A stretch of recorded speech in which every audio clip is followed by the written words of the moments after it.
পর্যন্ত আমরা সোয়েলিংয়ের টাইপস পর্যন্ত পড়িয়েছি, রাইট? সোয়েলিং হচ্ছে 4 ধরনের হয়। কয় ধরনের হয়? 4 ধরনের হয়। তোমাদের আমি গত ক্লাসে বলছিলাম। যদি আমরা একটু ফ্ল্যাশব্যাকে যাই তাহলে আমরা দেখতে পাবো খুব সহজে 4 ধরনের সোয়েলিং ছিল। নাম্বার 1 ছিল হচ্ছে ট্রান্সভার্স ডায়াল সোয়েলিং ছিল, তারপর হচ্ছে ট্রান্সভার্স এক্সিয়াল সোয়েলিং ছিল, এরিয়া সোয়েলিং ছিল, আর একটা ভলিউম সোয়েলিং ছিল। তো 4 ধরনের। আমি তোমাদের বলছিলাম এই 4 ধরনের টাইপসটা খুব ভালো করে পড়ার জন্য আমি আরেকবার যদি বলি তাহলে হচ্ছে ডেল ডি বাই কি ছিল? ডি ছিল, রাইট? আরেকটা কি ছিল? ডেল এ বাই এ ছিল এক্সিয়াল যেটা, আরেকটা ছিল হচ্ছে ডেল এল বাই এল মানে যেটা লেন্থ ছিল, আরেকটা ছিল কি বলতো? Del V by V. 4 ধরনের কি ছিল বলতো? সোয়েলিং ছিল। সোয়েলিংয়ের প্রথমটা ছিল হচ্ছে ট্রান্সভার্স ডায়াল সোয়েলিং। ডায়াল সোয়েলিংয়ের ক্ষেত্রে যেটা বলছিলাম এই ডিটাকে কি বলা হয়? Original diameter of fibre. ফাইবারে কি বলা হয়? Original diameter. আর সোয়েলিংয়ের সংজ্ঞায় তোমাদের আমি বলছিলাম যে কোনো একটা ফাইবার যখন পানি কি করে? অ্যাবজর্ব করে, তখন সেটা কি হলো? ডাইমেনশনালি পরিবর্তন হয়। সেই ডাইমেনশনাল পরিবর্তনটা কি বরাবর হতে পারে? লেন্থ বরাবর হতে পারে, উইথ বরাবর হতে পারে, সেটা ভলিউম বরাবর হতে পারে, এক্সিয়াল বরাবর হতে পারে। অর্থাৎ ডাইমেনশনালি কি হবে? পরিবর্তন হয়ে যাবে। তাহলে এর ডিটা যদি অরিজিনাল ডায়ামিটার হয় তাহলে কি ডেলটি কি? সোয়েলিং হওয়ার পরে ফাইবারে কতটুকু পরিবর্তন, সেই পরিবর্তনটা হচ্ছে ডেল ডি মানে আফটার সোয়েলিং। ডেল এ কি? Original area of the fibre, শুরুতে কি এরিয়া জুড়ে ছিল আর সোয়েলিং হওয়ার পরে কতটুকু পরিবর্তন হয়েছে সেটাকে বলা হয় ডেল এ। এল মানে কি? ইনিশিয়াল অবস্থায় লেন্থ কতটুকু ছিল, সোয়েলিং হওয়ার পরে কি পরিমাণ পরিবর্তন হয়েছে সেটাকে বলা হয় ডেল এল। আর ভলিউম মানে কি? শুরুতে ইনিশিয়াল অবস্থা কতটুকু ভলিউম জুড়ে ছিল আর সোয়েলিং হওয়ার পরে কতটুকু পরিবর্তন সেটাকে বলা হয় ডেল ভি। ক্লিয়ার? এটা ছিল সোয়েলিংয়ের টাইপস। এখন আসো আমরা যেটা আজকে থেকে শুরু করার কথা সেটা হচ্ছে, এটা কিন্তু খুব ভালো করে পড়বা, যেহেতু তোমরা অনেকে ক্লাস মিস করছো গত ক্লাসে, এই জন্য আমি তোমাদের বললাম টাইপস অফ সোয়েলিং। হ্যাঁ, এটা ছিল কি বলতো? Types of swelling. আজকে যেটা পড়বো সেটা হচ্ছে ইম্পর্টেন্স অফ সোয়েলিং। কি পড়বো বলতো? Importance of swelling. Importance of swelling.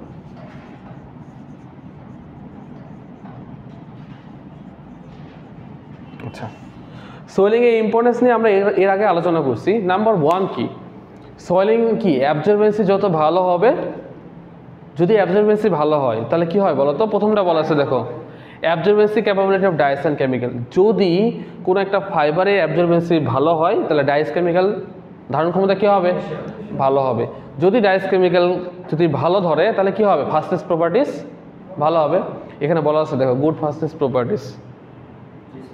ওকে, তারপর আরেকটা বৈশিষ্ট্যের কথা বলছিলাম। কি বৈশিষ্ট্য বলতো? Waterproof fabric. হ্যাঁ, এই তো। তাহলে কি নাম্বার 1 কি বলতো? একটা হতে পারে good fastness properties, good fastness properties. তারপরে কি হতে পারে বলতো? Shows waterproof fabric, shows waterproof fabric, waterproof fabric. তাহলে ওয়াটারপ্রুফ ফেব্রিক কীভাবে শো করবে বলছিলাম? পানি আর অ্যাবজর্ব করবে, রাইট। অর্থাৎ পলিস্টার যে ফাইবারগুলো আছে, পলিস্টার ফাইবারের মধ্যে যে পোরগুলো থাকে সে পোরগুলো হচ্ছে অনেক ক্ষুদ্র আকারের। অর্থাৎ পানি যখন অ্যাবজর্ব করবে একটা সময় পর পানি অ্যাবজর্ব করবে না, যখন অ্যাবজর্ব করবে না তখন সেটা ওয়াটারপ্রুফ ফেব্রিক শো করবে। তারপর কি? অ্যাবজর্বেন্সি কি? অ্যাবজর্বেন্সি ইজ গুড।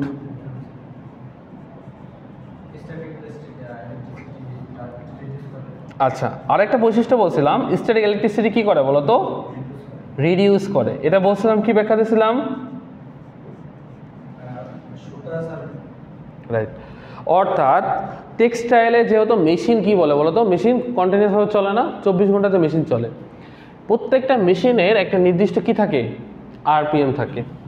আরপিএম মিনস কি আসলে? না, রোটেশন না, revolution per minute. Revolution per minute, অর্থাৎ প্রতি মিনিটে কতবার ঘোরে। এখন প্রত্যেকটা মেশিনের যেহেতু একটা নির্দিষ্ট আরপিএম আছে, এই আরপিএম এর বাইরে যখন মেশিন চালানো হবে তখন কি হবে? ফ্রিকশনের সৃষ্টি হবে। অর্থাৎ স্ট্যাটিক ইলেকট্রিসিটি যখনই বেশি হবে সুতার মধ্যে ফ্রিকশনের সৃষ্টি বেশি হবে। যদি ফ্রিকশন বেশি হয় সে সুতা কি হবে? ছিঁড়ে যাবে। অর্থাৎ কোনো একটা মেশিন ধরো 700 আরপিএম এ চালানোর কথা, কত? 700 আরপিএম। যদি তুমি 1000 আরপিএম দাও তাহলে কি হবে বলো তো? সুতা ছিঁড়ে যাবে। কারণ কি? ফ্রিকশনের সৃষ্টি বেশি হবে। খুব যদি আমি ভুল না করি তাহলে হচ্ছে তোমার নিটিং সেকশনে যদি কোনোদিন যাও, নিটিং সেকশনে কাপড়ের কোয়ালিটি চেক করা হয়। নিটিং সেকশনে কোয়ালিটি কাপড় চেক করা হয় একটা মেশিনের মধ্যে, একটা আরপিএম চালানে মেশিনে কাপড় দেওয়া হয়, কাপড়টা বের হয়ে যায়, এখানে কাপড়ের বিভিন্ন ফল্টগুলো চেক করা হয়। ওই মেশিন চালানোর কথা হচ্ছে 40 আরপিএমে। কত? 40 RPM। কাপড়ে অনেক ধরনের ফল্ট আছে, সেই ফল্টগুলো যখন কাপড় যায় মেশিনের উপর দিয়ে তখন দেখা যায়। 40 আরপিএম মানে কি? একটা স্বাভাবিক কি আরপিএম, যেটা দিয়ে কাপড়ের ফল্টগুলো খুব সহজে বোঝা যায়। দেখা যায় মাঝে মাঝে এরা 70-80 আরপিএমে চালায়। কারণ কি বলতো? প্রোডাকশন বাড়ানোর জন্য। যারা ওই সেকশনে আছে কি করে, কাপড়টা খালি কোনো মধ্যে পার করে দেয়। কোনো মধ্যে পার করে দিলে কী হবে বলতো? ধরো কোনো একটা কাপড়ের মধ্যে কী আছে, হোল আছে অথবা ছিদ্র আছে, এই কাপড়টা নিটিং থেকে কই যায়? ডাইংয়ে। যখন ডাইংয়ে করা হয়, ডাইংয়ে যায় হচ্ছে ডাইস কেমিক্যাল, যখন কাপড়ের মধ্যে ঢোকে এই হোলটা আরও বড় হয়ে যায়, কাপড়ের রিজেকশন আরও বেশি হয়। এই জন্য এই যে নির্দিষ্ট আরপিএমে মেশিনটা চালাতে হয়। নির্দিষ্ট যদি আরপিএমে চালাইতো তাহলে ফল্টগুলো ধরা পড়তো, এটা কিন্তু করা হয় না। এই জন্য কি অনেক ধরনের কাপড় নষ্ট হয়ে যায় ডাইস, কারণ ডাইস কেমিক্যাল যখন ঢুকবে একটা জায়গায়, ওই জায়গাটা আরও বেশি ফাঁক হয়ে যাবে। এই জন্য এটা করা হয়। ওকে, তাহলে মনে রাখতে হবে, কেউ যদি কখনো জিজ্ঞাসা করে যে স্ট্যাটিক ইলেকট্রিসিটি টেক্সটাইলের জন্য কমানো উচিত নাকি বাড়ানো উচিত, অবশ্যই মনে রাখতে হবে স্ট্যাটিক ইলেকট্রিসিটি সবসময় কী করতে হবে? কমায় রাখতে হবে। সো খুব ভালো করে খেয়াল করবা। ওকে, তাহলে 1 নাম্বার বসেছে গুড ফাস্টনেস প্রপার্টিস, 2 নাম্বার বললাম হচ্ছে শোস ওয়াটারপ্রুফ ফেব্রিক, নাম্বার 3 হচ্ছে অ্যাবজর্বেন্সি ইজ গুড, নাম্বার 4 হচ্ছে স্ট্যাটিক ইলেকট্রিসিটি রিডিউস করে। ওকে, আর এটা আছে এলাস্টিক প্রপার্টিস কী করে? চেঞ্জ হয়। এলাস্টিক প্রপার্টিস চেঞ্জ হয়। কেন এটা বলা হয়েছে বলতো এলাস্টিক প্রপার্টিস?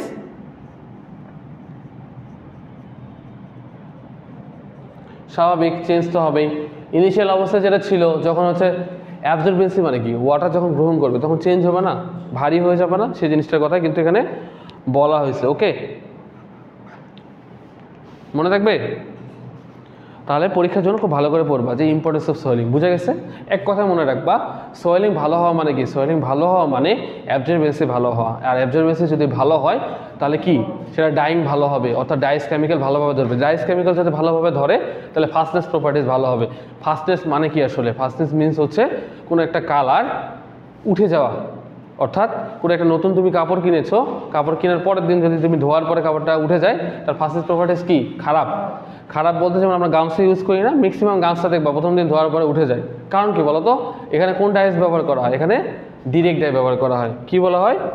ডিরেক্ট ডাই ব্যবহার করা হয়। যখন আরেকটু বড় হবা তখন বুঝবা ওয়েট প্রসেসিংয়ে আছে direct die. Direct die fastness সব থেকে খারাপ, ডিরেক্টের ফাস্টনেস সব থেকে খারাপ, অর্থাৎ এগুলো কাপড়ে রং উঠে যায়। ঠিক আছে, এই জন্য ইন্ডাস্ট্রিতে ডিরেক্ট ডাই ব্যবহার করা হয় না। ইন্ডাস্ট্রিতে যেটা ব্যবহার করা হয় রিঅ্যাক্টিভ ডাই ব্যবহার করা হয়। রিঅ্যাক্টিভ ডাই ব্যবহার করা হয়। ক্লিয়ার? তাহলে পারা যাবে ইম্পর্টেন্স অফ সয়েলিং। কারো কোশ্চেন আছে?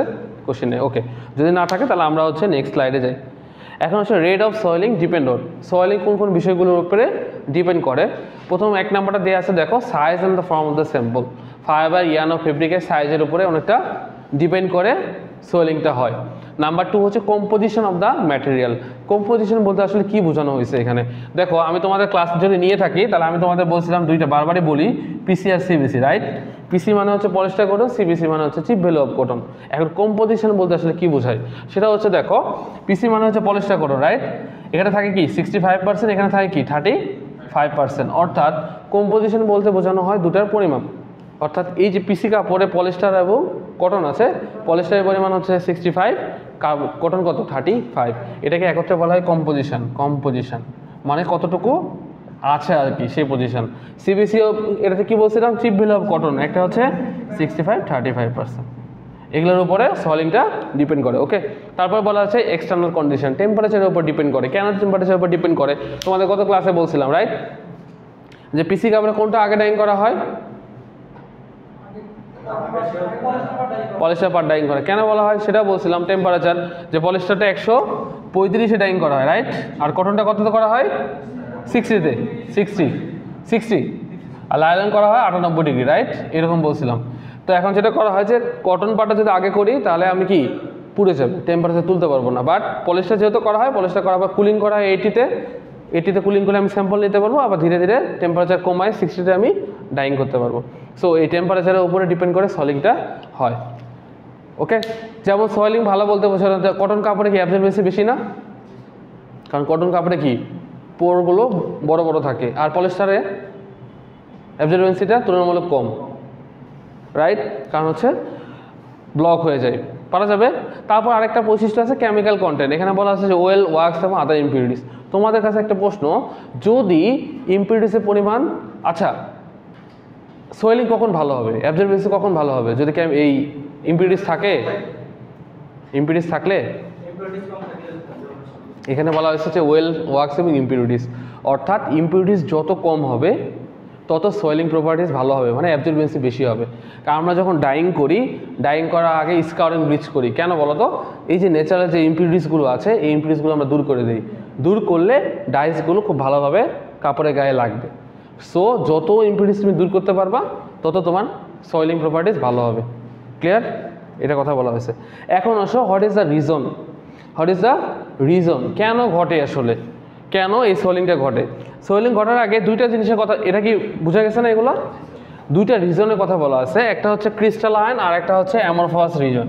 একটা কি বলা হয়েছে বলো তো? একটা বলা হচ্ছে ক্রিস্টালাইন আর একটা হচ্ছে অ্যামরফাস রিজন। এখানে আসো, যে একটা যদি ক্রিস্টালাইন হয়, একটা নাম্বার কি বলছি, ক্রিস্টালাইন, ক্রিস্টালাইন রিজন, আর একটা হচ্ছে রিজন আর হচ্ছে অ্যামরফাস রিজন, অ্যামরফাস রিজন। মনে রাখবা ক্রিস্টালাইন রিজন মানে কি আসলে, ক্রিস্টালাইন রিজন মানে কি? ক্রিস্টালাইন মানে হচ্ছে, বলতে পারো? আর অ্যামরফাস মানে কি? সুসজ্জিত থাকে ক্রিস্টালাইনে, রাইট? ক্রিস্টালাইনে কি থাকে, যে পলিমারগুলো থাকে সে পলিমারগুলো সুসজ্জিতভাবে থাকে, বাট অ্যামরফাস রিজনের ক্ষেত্রে কি থাকে না, সুসজ্জিতভাবে থাকে না, এলোমেলোভাবে থাকে, সে রিজন। আর আরেকটা রিজন হচ্ছে সোয়েলিং হওয়ার রিজনটা হচ্ছে কখন রিজন হয় বলো তো? অলরেডি আমরা বলছি যে পলিস্টার ফাইবারের ক্ষেত্রে যে পোরগুলো থাকে এই পোরগুলো কি হয়, ক্ষুদ্র আকারে থাকে। পোর মানে কি? ফাঁকা জায়গা। এই পোরগুলো হচ্ছে ফাঁকা ফাঁকা জায়গা।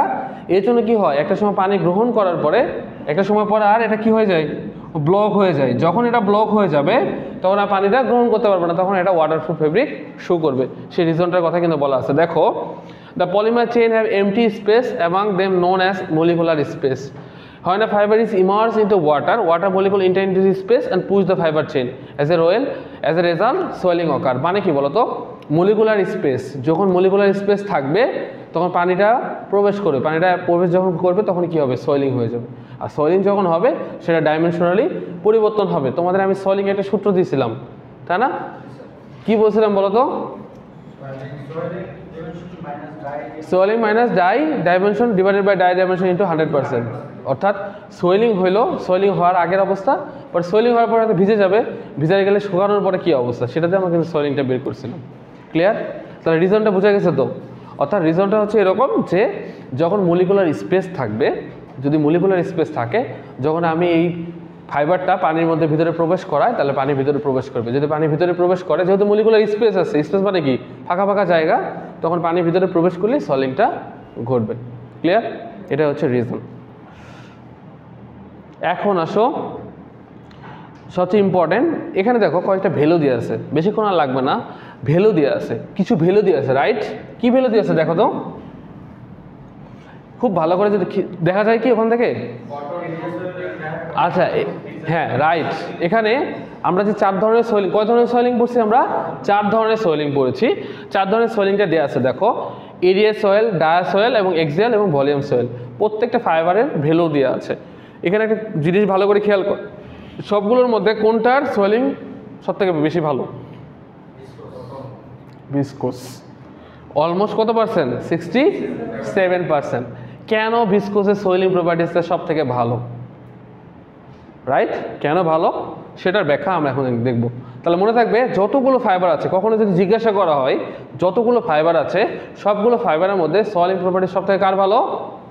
ভিসকোসের। কেন ভালো সেটার ব্যাখ্যাটা এখন আমরা দেখব। এখন আসো, এখানে একটা কথা বলা আছে দেখো, মোর ওরিয়েন্টেশন মিনস হচ্ছে less swelling and vice versa. এখন এখানে দুইটা জিনিসের কথা বলা আছে, একটা দেখো ভালো করে খুব খেয়াল করে দেখবা, না হলে কিন্তু বুঝতে পারবা না। এখানে একটা কথা বলা আছে দেখো, in a highly oriented fibre, যেগুলো হাইলি ওরিয়েন্টেড ফাইবার। আর একটা কথা বলা আছে, আচ্ছা যখন হচ্ছে যেগুলো কি বলা আছে, হাইলি ওরিয়েন্টেড ফাইবার, এবং বলা আছে যে molecular chain are laying parallel to the fibre axis. Parallel মানে কি, সমান্তরালভাবে যেগুলো আছে, which result in low molecular space shows swelling will be lower. বোঝা গেছে কি বলছি বলো তো? আচ্ছা, এখানে অনেকগুলো বৈশিষ্ট্য আছে। কি বললাম প্রথমে? Highly oriented fibre. প্রথমটা কি? হাইলি যদি ওরিয়েন্টেড ফাইবার হয়, যদি হাইলি ওরিয়েন্টেড ফাইবার হয়, তারপরে কি হবে বলো তো? গুরুত্বপূর্ণ বৈশিষ্ট্য এখানে কি থাকবে? লো মলিকুলার স্পেস থাকবে। কি থাকবে? লো মলিকুলার স্পেস। খাতায় লিখো, লো মলিকুলার স্পেস থাকবে। যদি লো মলিকুলার স্পেস হয় তাহলে কি হবে? সোয়েলিং কি বেশি হবে না কম হবে? কম হবে। সে কথা লেখা আছে কিনা দেখো তো। Swelling will be lower. Swelling will be কি? Swelling will be lower. Will be lower লেখা আছে। তারপরে দেখো, তারপর কি বলছে বলো তো? ফর দ্য সেম রিজন, যদি হচ্ছে এটা লেস ওরিয়েন্টেড হয়, যদি কোনো একটা ফাইবার কি হয়? লেস ওরিয়েন্টেড হয়। আগে এই জিনিসটা বোঝো, তারপরে আমি এই ব্যাখ্যাটা দিচ্ছি। যদি লেস ওরিয়েন্টেড ফাইবার হয় তাহলে মলিকুলার স্পেস কি হবে? বেশি হবে। সে কথা বলা আছে দেখো, high molecular space, high molecular কি স্পেস। যদি হাই মলিকুলার স্পেস হয় তাহলে কি হবে? সোয়েলিংটা কি হবে? কম হবে না বেশি হবে? সোয়েলিংটা বেশি হবে। Swelling will be higher. Swelling will be higher. তাহলে ব্যাখ্যাটা দেখো, যদি ফাইবার হাইলি ওরিয়েন্টেড হয়, হাইলি ওরিয়েন্টেড মানে কি? ওই ফাইবারটার সুসজ্জতা অনেক বেশি হয়, হাইলি হয়, সেক্ষেত্রে হবে মলিকুলার স্পেসটা কি হবে? কম হবে, সোয়েলিংটা লোয়ার হবে। যদি লেস ওরিয়েন্টেড কোনো ফাইবার হয়, ফাইবারটা কি হবে? লেস ওরিয়েন্টেড হয়, তাহলে এর মলিকুলার স্পেসটা কি হবে? অনেক বেশি থাকবে এবং সোয়েলিং উইল বি হায়ার।